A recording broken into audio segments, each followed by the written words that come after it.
नमस्कार मेरे प्यारे सभी साथियों को। मेरा नाम मनीष सिद्धवंशी। आप सभी का स्वागत है अपने परिवार YMY टेक्निकल क्लासेस के यूट्यूब चैनल पर। तो कैसे हैं आप सब प्यारे बच्चों, एक बार कमेंट में ज़रूर बताएं। उम्मीद करते हैं आप सब बढ़िया होंगे और अपनी पढ़ाई लिखाई बढ़िया से कर रहे होंगे। तो जैसा कि दोस्तों आज हम लोग बात करने वाले हैं देयर्स यानी यूजेज ऑफ देयर्स, यानी देयर्स का प्रयोग कहाँ किया जाता है, कैसे किया जाता है और देयर क्या होते हैं। ठीक है दोस्तों, तो आज हम लोग पढ़ेंगे एडवांस इंग्लिश, यहाँ से सीखें। ठीक है, तो जैसा कि दोस्तों हम लोगों ने वादा किया था कि 45 दिन स्पोकन इंग्लिश कोर्स जो आपके यूट्यूब पे YMY टेक्निकल क्लासेस के यूट्यूब चैनल पर एकदम फ्री ऑफ कास्ट चलने वाला है। तो दोस्तों आज हमारा डे 6 होने वाला है। इसमें हम लोग बात करेंगे देयर्स यानी यूजेज ऑफ देयर्स, यानी देयर का यूज कैसे किया जाता है। ठीक है, अगर आप चैनल पर नए हैं तो प्लीज़ चैनल को सब्सक्राइब कर लीजिए और बेल आइकन का बटन जरूर दबाएं, जिससे कि हमारा आने वाला नेक्स्ट वीडियो का नोटिफिकेशन आप तक तुरंत पहुंचे। तो चलिए बिना देरी किए हुए वीडियो को स्टार्ट करते हैं। तो जैसा कि हम लोग बात करते हैं कि देयर का डिफिनेशन क्या होता है सबसे पहले। ठीक है, तो डिफिनेशन, उम्मीद करते हैं कि आप सब कापी और पेन लेके जरूर बैठे होंगे। दोस्तों एकदम फ्री ऑफ माइंड से, दिमाग से आप लोग को जितना बोला जा रहा है, जितना बताया जा रहा है, आप लोग को ध्यान से सुनना है, बाकी और कापी और पेन लेके नोट करना है। ठीक है, तो चलिए हम बात कर लेते हैं कि देयर्स क्या होता है। तो देयर का प्रयोग हम लोग दोस्तों दो तरीके से करते हैं। ठीक है, देयर का प्रयोग हम लोग दो तरीके से करते हैं। एक प्लस यानी किसी स्थान या जगह को बताने के लिए देयर का प्रयोग करते हैं, या दूसरे प्रयोग होता है, या दूसरा वहाँ प्रयोग करते हैं जहाँ कोई वाक्य यानी सेंटेंस में दोस्तों अगर सब्जेक्ट ना दिया हो तो वहाँ पर हम लोग भी देयर का प्रयोग करते हैं। ठीक है, तो बात करते हैं कि देयर क्या होता है। तो देयर का प्रयोग दोस्तों, देयर का प्रयोग हम लोग दो तरीके से करते हैं। पहला तरीका वो जहाँ पर दोस्तों किसी प्लेस या स्थान या जगह को बताना हो तो हम लोग वहाँ पर देयर का प्रयोग करते हैं, तथा दूसरा प्रयोग वहाँ करते हैं जहाँ पर कोई वाक्य हो यानी कोई सेंटेंस में अगर सब्जेक्ट ना दिया हो तो वहाँ पर भी हम लोग देयर का प्रयोग करते हैं। ठीक है, उम्मीद करते हैं कि आप लोग को देयर का यूजेज समझ में आ गया होगा कि डिफिनेशन देयर का क्या होता है।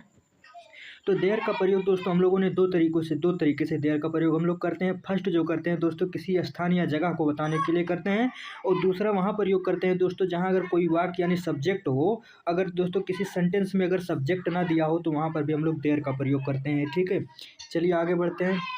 तो देयर जो होता है बाबू, देयर हम लोग दो प्रकार से यूज करते हैं। एक प्लेस बताने के लिए, एक सब्जेक्ट जिसमें सब्जेक्ट ना दिया हो वहाँ पर भी देयर का प्रयोग करते हैं। ठीक है, तो जैसे प्लेस यानी वहाँ, ठीक है, यानी देयर माने होता है वहाँ। ठीक है, देयर का जो इंग्लिश मीनिंग होता है देयर माने वहाँ होता है। तो अगर हिंदी में बोला जाए कि वहाँ जाओ, ठीक है, तो यानी गो देयर। गो देयर का मतलब होता है वहाँ जाओ। ठीक है, यानी गो देयर वहाँ जाओ, वहाँ देखो।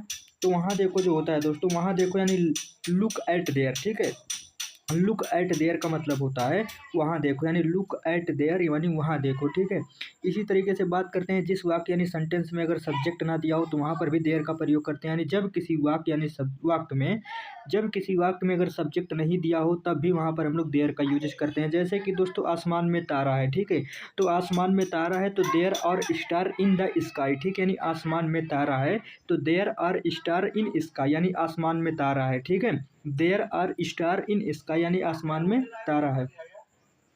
आगे बात करते हैं यानी कुर्सी है। ठीक है, तो कुर्सी है तो there is chair. There is chair का मतलब होता है कुर्सी है। ठीक है, देयर इज चेयर।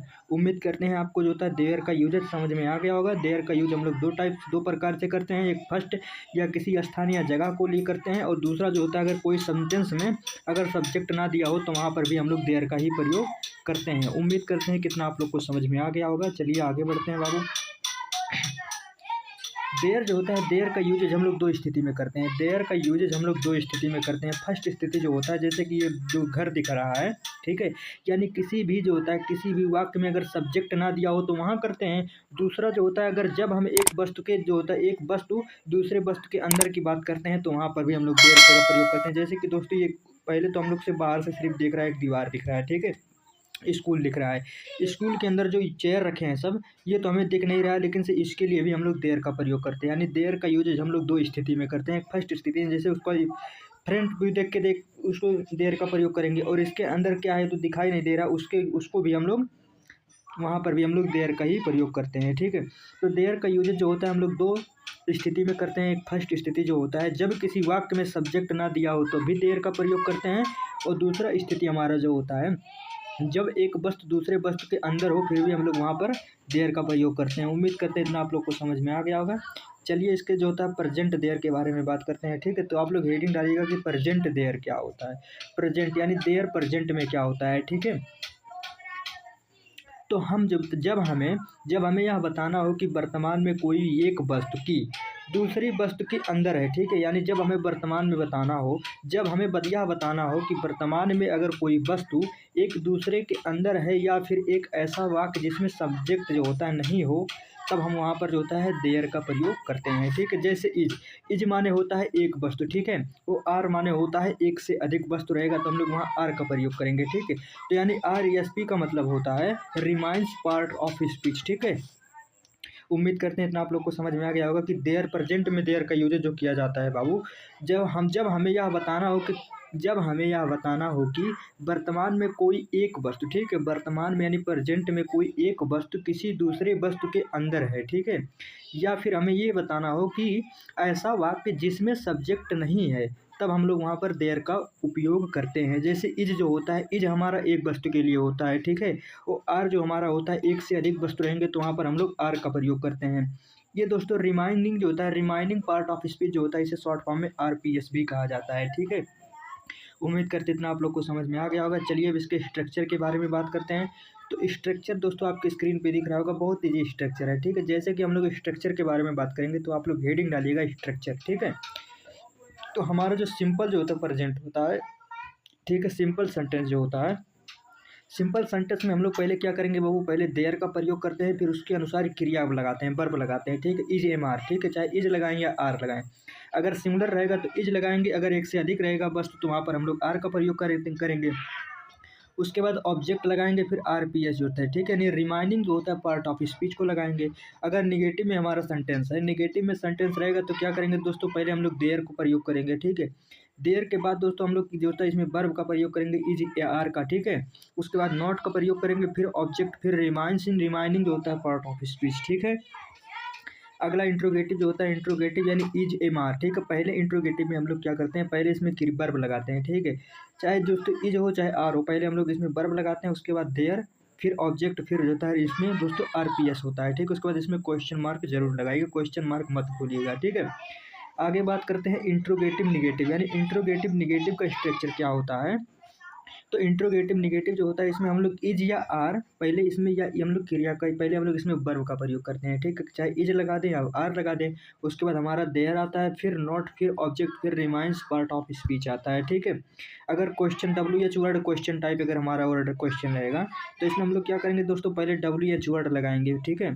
फिर उसके बाद ऑब्जेक्ट, फिर इज या आर लगाएंगे, उसके बाद देयर, फिर आरपीएस का प्रयोग करते हैं। उम्मीद करते हैं कि आप लोगों को स्ट्रक्चर एकदम बढ़िया से समझ में आ गया होगा। चलिए कुछ एग्जांपल के द्वारा समझते हैं। जैसे कि दोस्तों आपके स्क्रीन पे फर्स्ट दिख रहा होगा, इसमें हम लोग जैसे सिंपल टेंस है, ठीक है। तो सिंपल टेंस है, तो जैसे कि आपके स्क्रीन पे दिख रहा होगा, कमरे में एक टेबल है, ठीक है। तो कमरे में एक टेबल है मतलब एक का वर्ड हो रहा है, ये कमरे में एक टेबल है, ठीक है। तो इसमें पहले बता दिया कि कमरे में एक टेबल है, इसलिए इसमें हम लोग दोस्तों इज का प्रयोग करेंगे, ठीक है। तो सबसे पहले हम लोग क्या लगाएंगे दोस्तों, सेंटेंस के अनुसार पहले हम लोग देयर का प्रयोग करेंगे, ठीक है, देयर। उसके बाद हम लोग क्या करते हैं, क्रिया वर्ब लगाते हैं, तो इसमें हमारा वर्ब रहेगा इज, ठीक है। There is a table,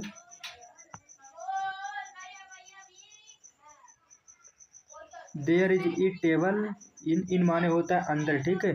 in the room यानी रूम के अंदर एक टेबल है, ठीक है। उम्मीद करते हैं इतना आप लोग को समझ में आ गया होगा कि there is a table in the room, यानी कमरे में एक टेबल है। तो कमरे में एक टेबल है, अगर इसको हम लोग ट्रांसलेट करेंगे तो ये हो जाएगा there is a table in the room, ठीक है। इसी तरीके से अगला बात करते हैं, नदी में मगरमच्छ है, ठीक है। तो नदी में मगरमच्छ है, तो इसको अगर हम लोग करेंगे तो इसका हो जाएगा देयर, पहले हम लोग देयर का प्रयोग करेंगे, देयर इज ए क्रोकोडाइल, ठीक है।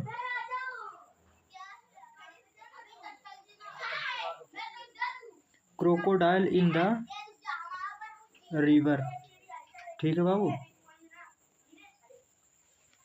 इन द रिवर, ठीक है।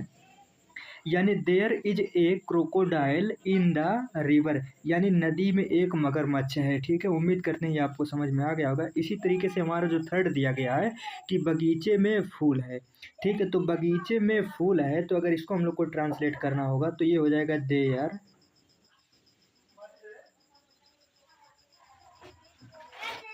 और फ्लोवर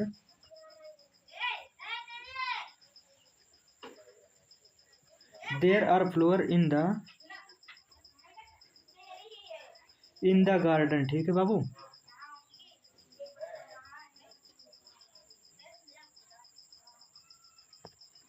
यानी there are flower in the garden, यानी बगीचे में फूल है। ठीक है, तो बगीचे में फूल है तो there are flowers in the garden. अगला बात करते हैं दोस्तों, गली में कुत्ता है। ठीक है, तो गली में कुत्ता है तो इसको हम लोग ट्रांसलेट करेंगे तो ये हो जाएगा हमारा देयर इज ए डॉग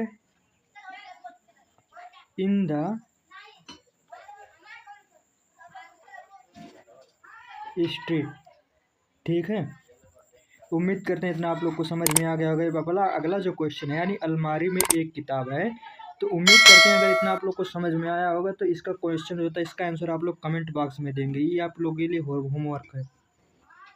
अब इसी तरीके से आगे बढ़ते हैं, अगला बात करते हैं यानी निगेटिव सेंटेंस क्या होता है। ठीक है, तो निगेटिव सेंटेंस क्या होता है, तो निगेटिव सेंटेंस में हमारा सेम उसी तरीके से आता है बाबू। ठीक है, तो पहले इसमें जो निगेटिव वाला दिया गया है, इसमें दिया गया है यानी सेंटेंस में गलती नहीं है। ठीक है, तो सेंटेंस में गलती नहीं है, तो अगर इसको हम लोग को ट्रांसलेट करना है तो इसको ट्रांसलेट करेंगे, यानी सेंटेंस में गलती नहीं है तो देयर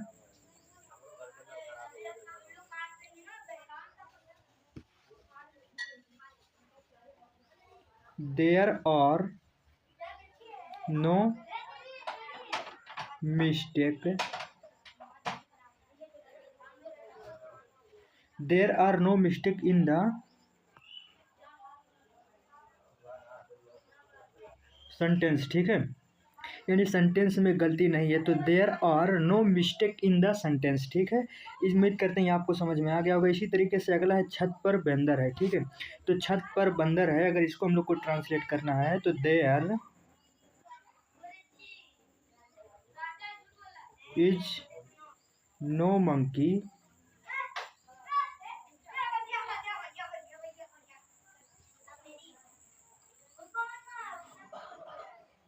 ऑन द रूफ, यानी छत पर बंदर है तो देयर इज नो मंकी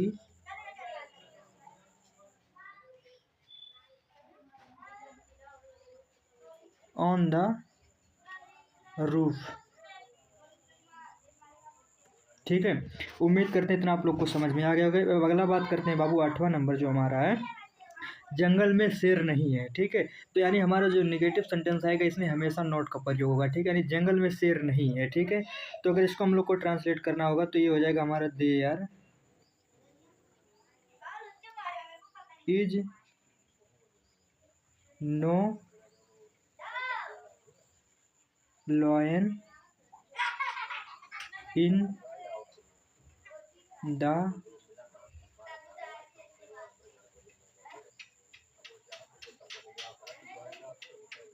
जंगल। ठीक है, there in no lion in the jungle, यानी जंगल में शेर नहीं है तो there is no lion in the jungle.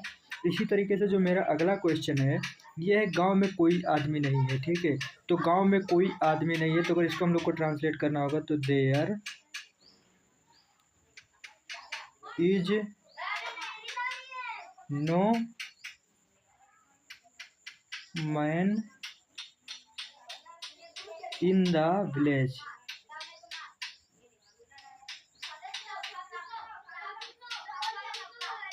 यानी there is no man in the village, यानी गांव में कोई आदमी नहीं है।